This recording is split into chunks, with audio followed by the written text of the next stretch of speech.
My name is Anne Wang. I'm a teaching artist with the Houston Center for Photography.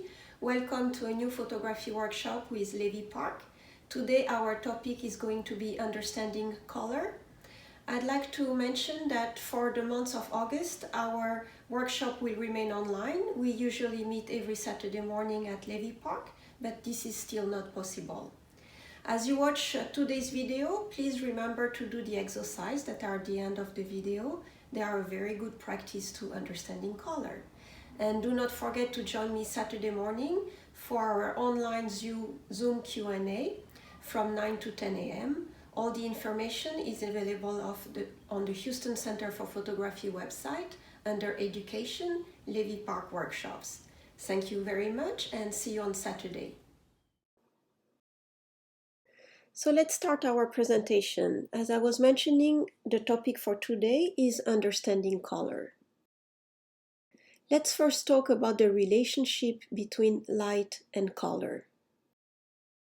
Without light, there would be no photography and there would be no color. The first step to capturing color is to get the right exposure. And we've covered this in our workshop called Understanding Exposure. In a photograph, visual weight of tones and colors create contrast. And regarding these, three things I would like you to remember. Tone is the degree of lightness and darkness. Hue is the color. Saturation is the intensity of the color. The right exposure with your choice of lens, point of view, and color palette will define your photographic vision. A few reminders regarding the exposure triangle. A correct exposure is the combination of three important factors: the aperture, the shutter speed, and the ISO. The exposure refers to the amount of light falling on a photosensitive material that can be either the sensor in digital photography or the film in analog photography. Some very easy exposures to make are, for example, the ones during an overcast day, when the light levels are even throughout the scene.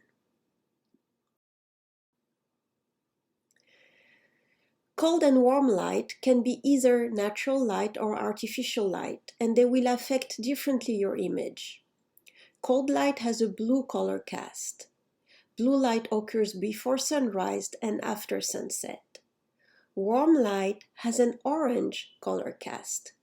One type of warm light is the golden hour that happens at sunrise and sunset.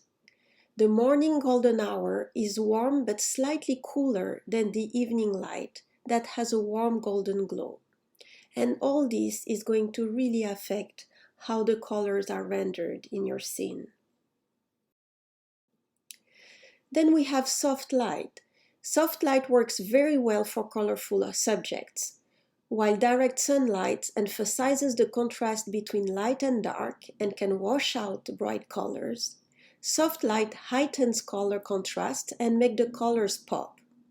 It can also emphasize subtle tints that would be lost in the sun. You'll get fully detailed shadows and highlights that have beautiful tones rather than glaring hotspots. Flowers, people dressed in colorful outfits, brightly painted buildings, or other colorful scenes are all going to benefit from that diffused light. For colorful subject, the next best thing to soft light is low front light, created by positioning the sun at your back and facing your subject. Since most of the shadows will fall behind your subject, the scene becomes evenly illuminated by the sun and color contrasts predominate. But use this method really selectively because front light can look flat and uninteresting, not really dramatic, when the sun is high in the middle of the day or where there is no color in the subject. Front light is your simplest choice to photograph, especially for landscape, urban, and symbol portrait photography.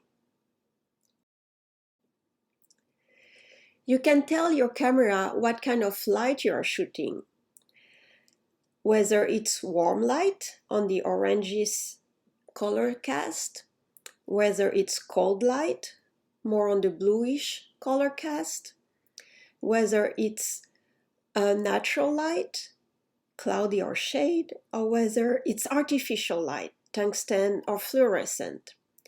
By changing the white balance in your camera, you can tell your camera what kind of light you are shooting, and this will help you get the right color cast for your image, colder bluish or warmer oranges. The skin tone will reveal if your white balance is correct or not. An accurate white balance also means that the objects that are white in real life are also white in the image. But as you know, accurate is not always what's right for the photograph. You are the photographer and you decide what is the emotion and the story that you want to tell. Something to remember is that if you shoot in RAW, you can easily adjust your white balance in an editing software like Lightroom. Your camera sensor sees life in gray, and gray reflects 18% of the light. Color comes from a different percentage of light reflected from an object. Your camera tries to average everything it sees to 18%. So, in the case of white snow or white sand, white snow reflects 36% of light, blinding your camera, which will automatically reduce the light coming in, therefore underexposing, therefore making the snow look gray. The solution is to overexpose by one stop when reflective colors are dominant in your image, like bright yellows, light pinks, light oranges, or peach tones. For white, I would even overexpose by 1.5 or 2 stops. Similarly, black cats or dogs reflect only 9% of light. Your camera will try to compensate by letting more light in, therefore overexposing, therefore making the rich black look gray, as shown in the bottom left image. The solution for this is to underexpose by one stop when dark colors are dominant in your image, like crimson red, deep purple, lavender, or royal navy blues. For black, I would even go lower than that, going between -1, -2 stops. For what we call mid-tones, like green, blue, or red, I would underexpose by 2/3 of a stop. Remembering this will help you get it right in the camera and capture rich colors.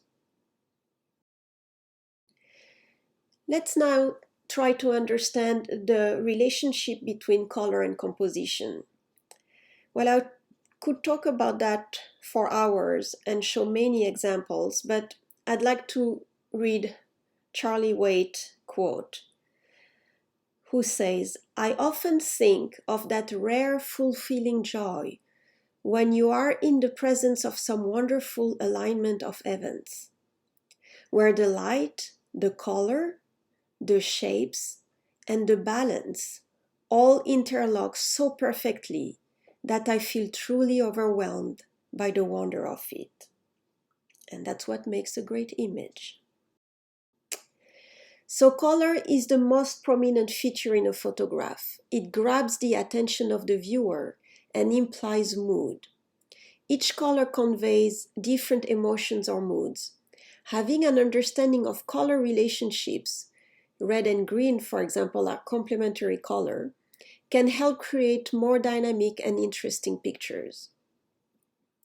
A strong color on your main subject can add extra emphasis, while a strong color, red for instance, in an insignificant element can ruin the balance of a photograph. Strong colors do a better job in catching our attention at first, but muted colors can be just as interesting and create just as much of a mood as strong colors.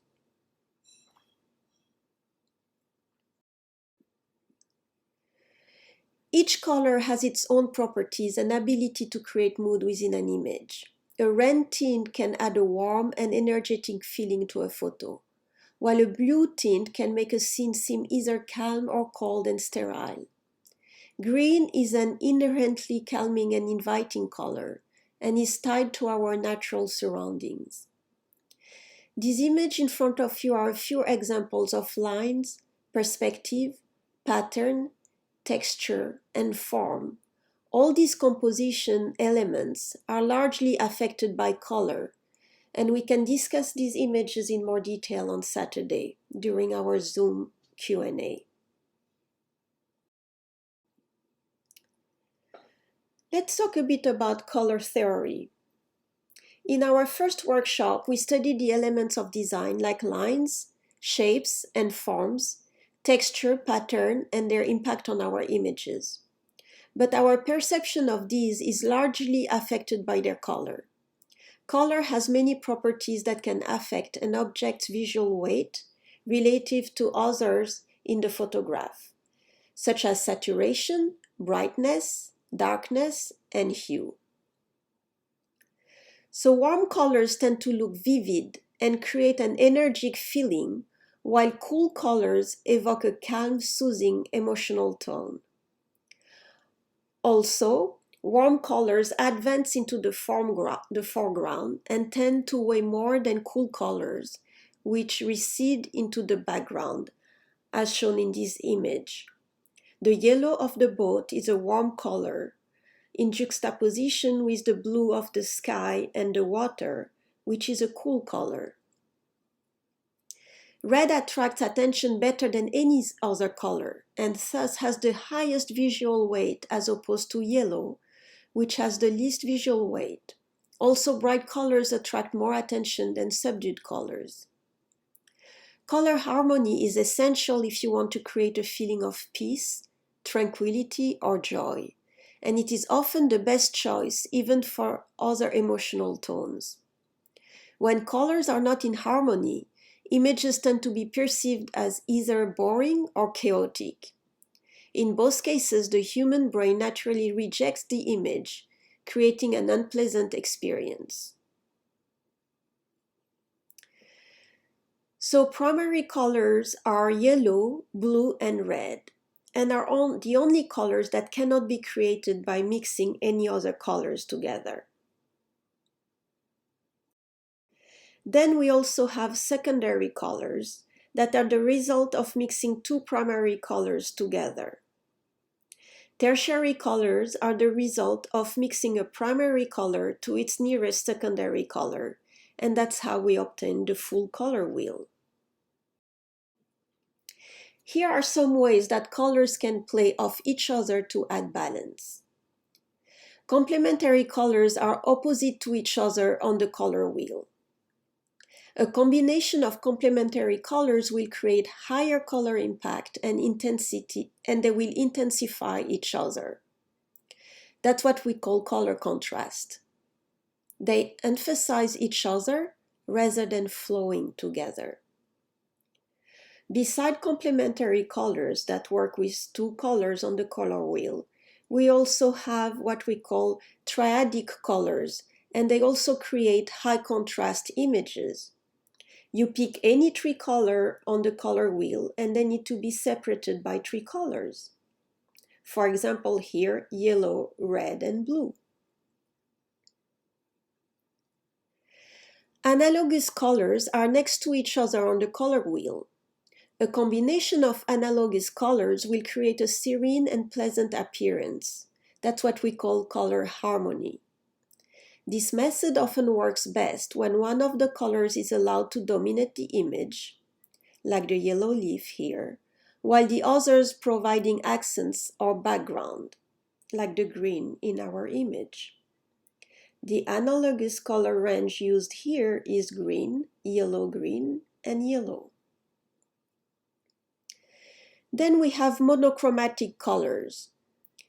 Monochromatic colors are different shades of the same color. A combination of monochromatic colors can be very creative, as shown here with the image of Leta. You should experiment also with saturated and desaturated images. There is another thing that I would like you to remember is the definition of saturation, vibrance, and color intensity. So saturation affects the color intensity and enhances every color in an image when you use an editing software. Vibrance is a little more specific. It saturates the part of a photo that are not that colorful. This allows every color to stand out without making the composition look too busy.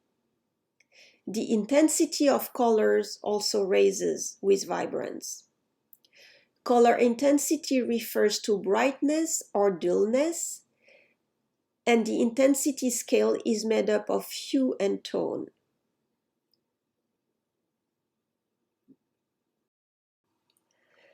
Let's talk about the emotions of color. The color meaning and psychology is based primarily on instinct and emotions.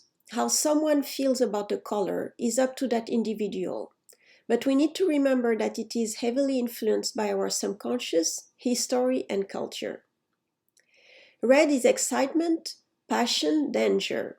Red provides psychological diversity given the symbol to which it's connected.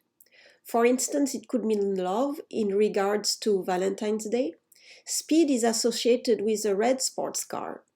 And in fact, it's documented that more speeding tickets are issued to drivers of red cars. So beware of which color is your car. Red is associated with stimulation in that it triggers endorphins in the brain. Anger and rage are often represented by red.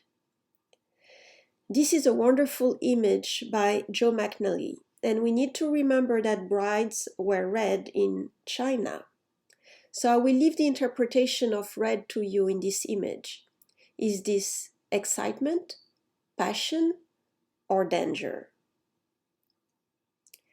However, blue invokes trust, reliability, coolness, but also sadness. I've got the blues. Blue causes the body to produce chemicals that are calming. Blue is seen as a trustworthy color. That's why it's used in business advertisement. Its most common association is a clear blue sky. Yellow, however, is warmth, cheer, and happiness. Yellow tends to spur creative thoughts in addition to bringing promise to the future. It's mentally stimulating and jumpstarts the nervous system. With its strong connection to the sun, its psychological connection suggests good times, happiness, warmth, and laughter. Many colors, as we've seen, come with mood associations. Blue tends to be a sadder color than yellow, but we can go deeper experimenting with colors, using vibrance and saturation. And a saturated blue, like in the image in front of us, is not as sad as a neutral blue, and we end up having a high contrasting image. Orange is warmth, cheer, and happiness. Orange tends to stimulate activity and one's appetite. It also connotes a feeling of change. Think about fall color. If its hue leans more towards the red side, it creates excitement. If it leans more towards the yellow side, it's more tranquil. Green is nature, freshness, and growth. Green is the predominant color in the natural world, giving it a refreshing quality. It's a soothing color to view. With its strong connection to nature, it provides a tranquil, psychological impact. Purple is the color of spirituality, royalty, and dignity. Purple is often associated with royalty as it's the color of kings and queens. The royal robes were often purple. Along with this concept is the connection to wealth. Additionally, sophistication is a characteristic of purple. Purple can be both uplifting and calming depending on its hue and saturation. Pastels invoke softness, nurture, security. It has an association with tenderness and nurturing, while conveying a sense of safety, but also vulnerability. It doesn't mean that it needs to be used only in motherhood images. It can also be used in architecture, as shown in this image here by Min T. Then we have the other colors like white, which is pureness, cleanliness, and innocence. White is certainly the color of innocence in our culture. A bride on her wedding day wears white, and when a baby is baptized, the suit is white. However, we need to remember that white is worn during funerals in China, so it's really dependent on culture. Black is sophisticated, elegant, mysterious. Gold is prestige, expensive, elegant, while silver suggests prestige as well, but cold and scientific. So there is an endless interpretation to colors. Use them, experiment, and create beautiful images. As these ones. So you can use dappled light and create images with tension, high contrasting colors or monochromatic, and you can express your emotions and tell a story. Let's move on to our hands-on exercise. For the first exercise, I will just ask you to photograph color. Take a walk around Levy Park while practicing social distancing and notice the colors around you. I'd like you to make an image using complementary colors, then make another one with analogous colors. And please practice what we've learned in our previous workshop and practice front light, side light, back light, as well as soft light and hard light.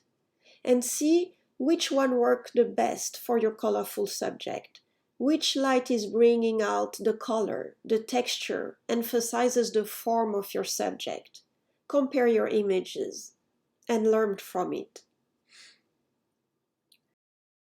The second exercise, I thought I would have you work with your archive, because these days when we're stuck at home are good days to look into our photographic archive. So you look through your archive and notice if there is one or two predominant colors, and which are they? What is their signification? What do they mean? And then I'd like you to create a colorful collage from your archive, picking either a color, like on the example on the right, what about yellow? Or a subject theme, like the example on the right as well, what about flowers? So decide which collage you want to make sure that it flows well and that it's well balanced and pleasing to the eye. Well, as usual, you can follow us at Levy Park, Houston, and at HCP Online. You can also follow me at Ann Wong. If you take any photographs as part of this workshop, which I hope you will do, tag Levy Park, hashtag Levy Park, or hashtag HCP at HCP Online. Well, I would like to thank you very much for your attention today, and please do not forget to do the exercise and bring your pictures for our live Q&A on Zoom Saturday morning. The information is on the Houston Center for Photography under Education, Levy Park Workshops. Thank you for joining me today, and I hope to see you Saturday. Goodbye.